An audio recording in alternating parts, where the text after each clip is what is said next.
Ukraine has launched a new offensive in the Kursk Oblast, according to reports from the Russian Ministry of Defense and Russian mill bloggers on Telegram. Russian sources say Ukrainian troops attacked southeast of Sudzha, moving toward the settlements of Fanasayevka and Ulanok. The Zapisky Veterana Telegram channel estimated that the advancing Ukrainian units include around 500 personnel and 50 armored vehicles. Meanwhile, fighting in the Rilsk region has damaged a gas pipeline, triggering a fire and forcing a shutdown that left 2 settlements without gas, Kursk Oblast Governor Alexander Kinstein reported. Russian troops have reportedly lost control over Cherkasskaya Konopelka, while mill blogger Alex Parker Returns said that Ukrainian forces captured Ulanok. He described the offensive as beginning like a bolt from the blue. According to the war correspondents of the Russian Spring Telegram channel, Ukrainian forces started the operation early in the morning Thursday with demining efforts, followed by armored groups advancing from the Makhnovka side, flanking Cherkasskaya Konopelka and moving toward Ulanok. After 2 p.m. Kyiv time, the Russian Defense Ministry responded, stating, "Since the morning of February 6, Ukrainian armed formations have been launching counteroffensive actions toward the settlements of Cherkasskaya Konopelka and Ulanok in Kursk Oblast." The report claimed that the Ukrainian deployed up to 2 mechanized battalions on armored vehicles, and assault groups launched several waves of attacks in the area. The Russian Defense Ministry said that its North group of troops identified the Ukrainian forces and, with aviation support, inflicted fire damage on the assault groups. By 2 p.m., the ministry claimed that Ukrainian attacks had been repelled and that the settlements were back under Russian control. The Russian ministry also reported that Ukraine had lost 6 tanks, 3 obstacle clearance vehicles, 3 infantry fighting vehicles, and 14 armored combat vehicles. However, the Ukrainian General Staff did not mention counteroffensive actions in the Kursk region in its report at 4 p.m. Kyiv time, stating instead that Ukrainian defenders had repelled 3 Russian attacks. The report added that since the morning, the Russians had carried out 26 airstrikes, dropped a total of 40 guided aerial bombs on Ukrainian positions and populated areas, and launched 287 artillery attacks. As of the end of January, Ukrainian forces controlled 442 square kilometers, 170 square miles, of the Kursk region, almost 3 times less than at the peak of the offensive that began in August, when they occupied 1,300 square kilometers, 503 square miles, within 2 weeks. During January, experts from the Institute for the Study of War reported that the Russian army had managed to recapture approximately 40 square kilometers, 15 square miles. Russian forces have suffered nearly 40,000 casualties, including over 16,000 killed in the 6 months since Ukraine launched its Kursk offensive on August 6, 2024, according to the Ukrainian General Staff. The operation aimed to prevent a new Russian assault on Ukraine's Sumy and Kharkiv regions, and has forced Russia to divert significant resources to the area, weakening its other front lines. Russia also sought help from North Korea, which sent 12,000 troops. However, nearly 4,000 North Korean soldiers were lost, and one of the 3 brigades was destroyed, prompting their withdrawal from the front.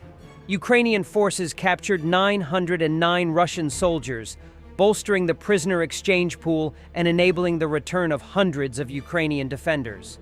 As of February 5, Russia lost significant military equipment, including 131 tanks, 689 armored vehicles, 386 artillery systems, and over 900 UAVs.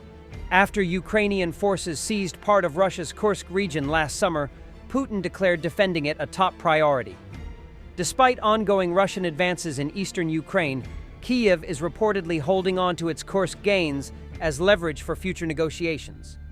The occupation of Russian territory is a personal blow to Putin, whose image relies on defending the nation's interests, as per Bloomberg's report. Around 150,000 people have fled Kursk due to the fighting, and protests have erupted over the government's failure to protect civilians.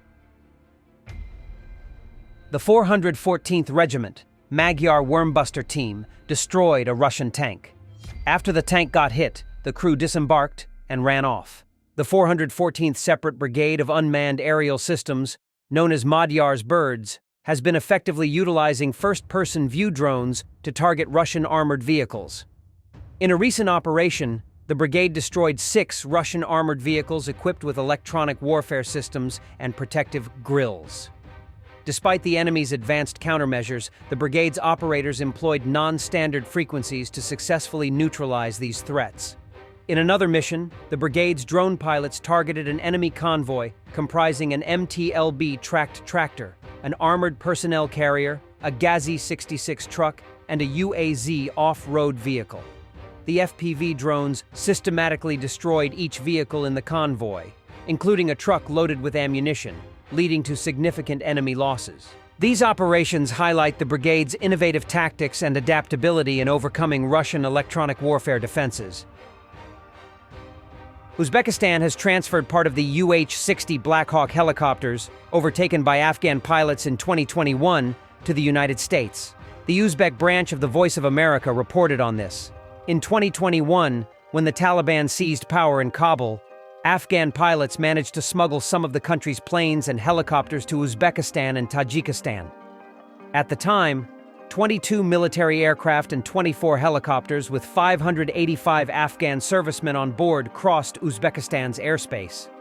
The aircraft that flew from Afghanistan's air bases to Termez Airport included Embraer EMB-314 Super Tucano light attack aircraft, Pilatus PC-12NG multi-role aircraft, UH-60 Black Hawk and Mi-17 multi-role helicopters, and MD-530 light multi-role helicopters.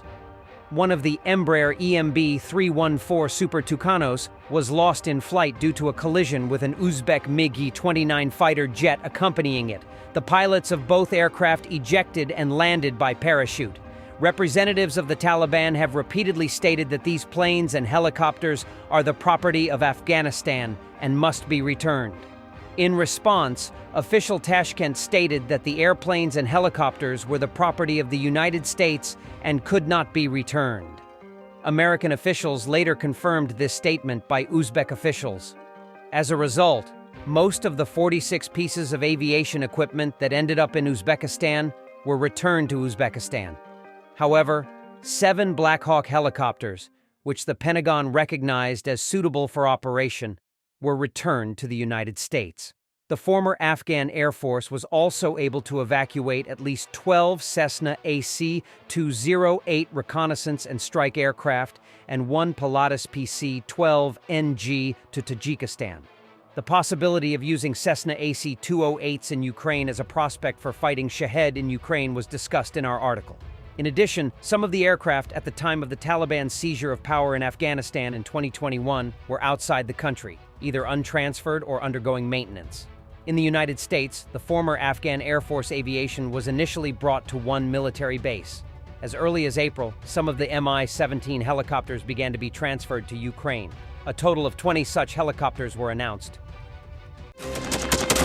Thanks for watching, and don't forget to subscribe.